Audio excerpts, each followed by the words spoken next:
Putin bad news. Putin's potentially failed deal with Wagner Group's founder. ISW. Putin's agreement with Wagner Group founder Yevgeny Prigozhin may have collapsed, as reported by the Institute for the Study of War, ISW. In late June, as Russia's war with Ukraine raged on, Prigozhin and his mercenary troops staged a brief armed uprising against the Russian military by marching on Moscow. After one day, the mutiny was over, and the Wagner forces relocated to Belarus per an agreement reportedly brokered by Belarusian President Alexander Lukashenko. In an analysis released on Wednesday, the US-based think tank ISW reported that insider reports from Russia indicate that Wagner forces have begun withdrawing from Belarus and are heading back to Russia.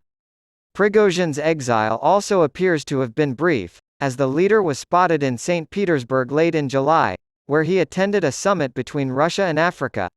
The Wagner Group's purported departure from Belarus raises questions about the viability of the agreement between Putin and Prigozhin that was reached in the wake of Wagner's armed rebellion on June 24, the ISW report concludes. Further, the likely collapse of aspects of the Wagner-Putin-Lukashenko deal indicates that Putin has failed to decisively resolve issues posed by Prigozhin and Wagner following Wagner's June 24 rebellion, the article states. Wagner Group's possible departure from Belarus raises questions about whether or not the company is trying to profit from unrest in Africa, specifically the military coup in Niger that took place on July 27. It was also stated by ISW that Putin is likely still concerned about the threat that Prigozhin poses to his long-term goals, and continues to focus on definitively separating Prigozhin from Wagner. The think tank speculated that Putin helped bring the Wagner Group back to Russia, so that he can more easily facilitate its subordination to the Russian Ministry of Defense, or disband the organization entirely. This may be part of the larger theme that I believe Moscow is trying to develop, that the Wagner mutiny was not an attempt to overthrow Putin, that whatever happened has been exaggerated by the West, and that Putin and Prigozhin are cooperating. The British Ministry of Defence released an intelligence update earlier this week stating that Putin had begun arming his personal military guard, the Rogvardia, with heavy weaponry, after the attempted Wagner mutiny. A United States-based news website released the alleged classified document on Wednesday, August 9, more than a year after Imran Khan displayed it at a public rally, saying it was a diplomatic cable that substantiated U.S. effort to dethrone him from the position of Prime Minister of Pakistan.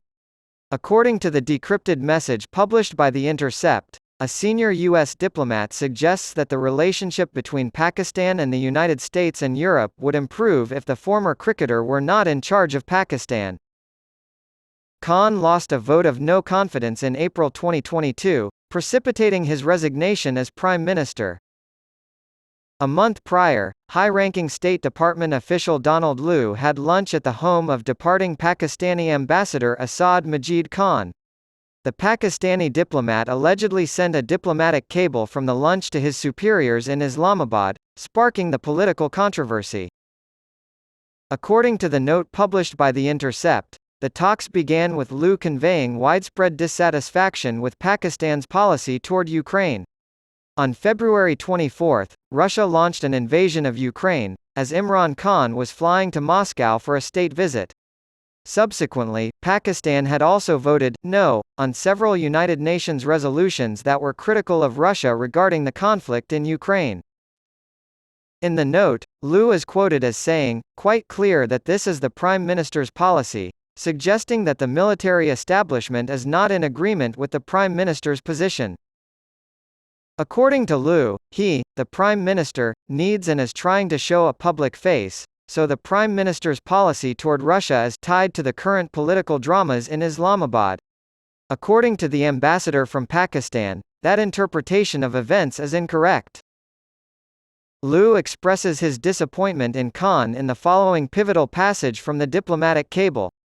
According to the Pakistani diplomat's transcription, he said that if Khan lost the vote of no confidence, the United States and its Western allies would find it easier to quickly repair frayed diplomatic ties with Pakistan.